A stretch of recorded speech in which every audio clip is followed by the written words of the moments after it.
Tamuuf kabajamoo hordoftoota hawwii Oromtiitu bakka fayyaa keessanii nagumaa jirtu jabaattuu galata waaqayyo nagaa guutii ani jira. Qaadam viidiyoo jechuun isee har'ammoo deebiin fin jira. TikTok ilaalaan ture jechuudha. Viidiyoo baay'ee garaana nyaati. Anillee akkuma nama kamiyyuu na jijjiirama jedhee biyya namaan ture jechuudha. Akkuma beekamu lolleesni Dubaayii keessa akka jiru dubbi keenya quba qabna. TikTok ilaalaan ture jechuudha. Ijoolleen keenya dhiiraa warri mana ijaaran jechuudha. Gaafa dhukaasni dhukaafamu bakka dafqanii jechuudha.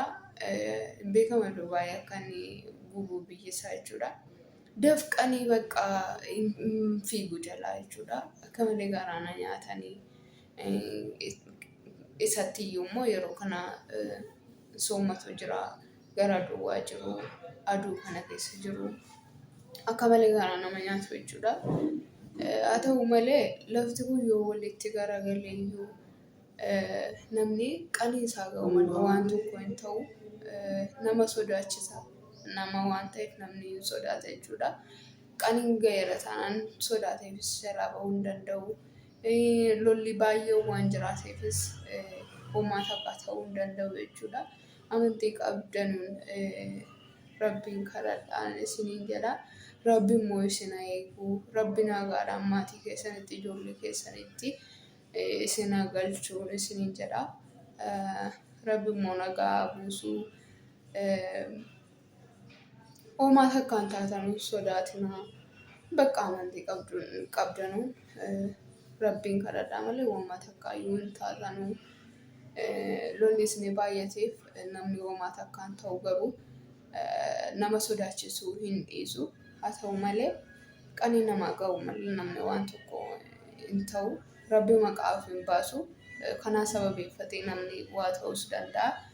Garuu qanii geenyaan malee osoo qanii hin geenye homaa takkaan ta'u jechuudha. Dabalataan maali? Ragaa jechuudha. Ragaa sobaa warra zimmadhanii TikTok irraa siifachi gagadhiisan warra like share warra godhan repost warra godhanii akka hoggaa tokko hiisisu beeksisanii jiru jechuudha. Kanallee of eeggannoo akka gootanu warra repost comment godhe jala deemanii silkii abbaa gadhiisa sanaa jala jechuudha. Akka seera jala oolan gochuutti jiran jedhanii kanaaf iyyuu of eeggannoo godhaan isiniin jedha. Poolisoonni illee kan koonsistariin as jirte waan ta'eef poolisoonni silkii warra sararaatoota harkaa miti mo'atanaa harkaa iyyuu silkii fuudhaa jiranii warra viidiyoo godhaa jiran. Kanaaf iyyuu viidiyoo gochuun akka hin danda'amne natti himaa turte. Jiraame waan argan tokko kanatu uumamedha. Namni yeroo kana amma fooloo ittiin argachuudhaaf jedhee poost godhaa. Isarratti namni immoo yaada kennaa. Inni kun immoo rakkoo kan beeksisanii jiran waan ta'eef of eeggannoo godhaan isiniin jedha. Rabbi isin haa eegu. Rabbi nagaan maatii keessanitti isin haa galchu.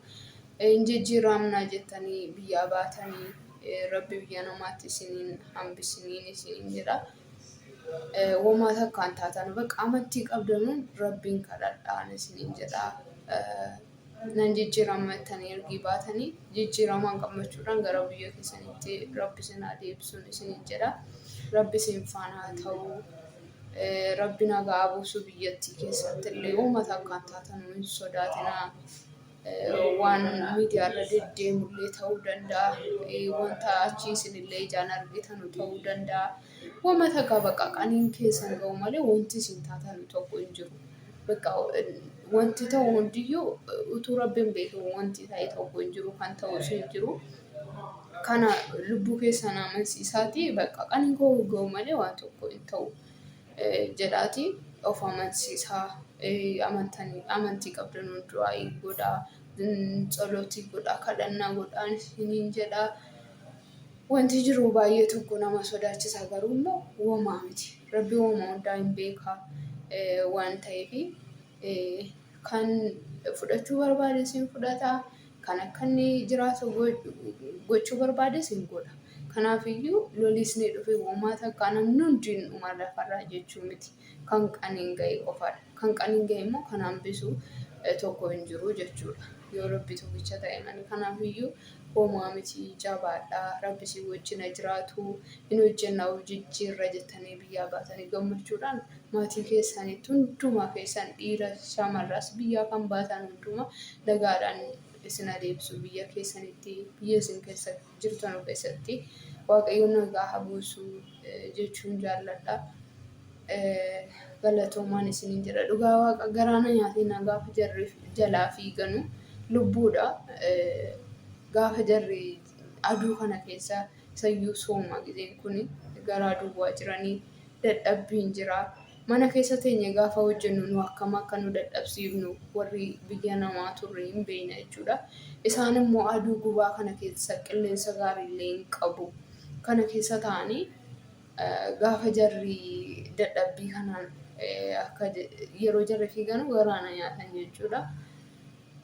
Maal gochuu dandeenya? Rakkinaatu biyya nama baasa waan ta'eef waaqayyo nagaadhaan isin baase nagaadhaan biyyatti isin haa deebisu malee biyya namaatti isin hin hambisin jechuun jaalladha. Galatoomaa.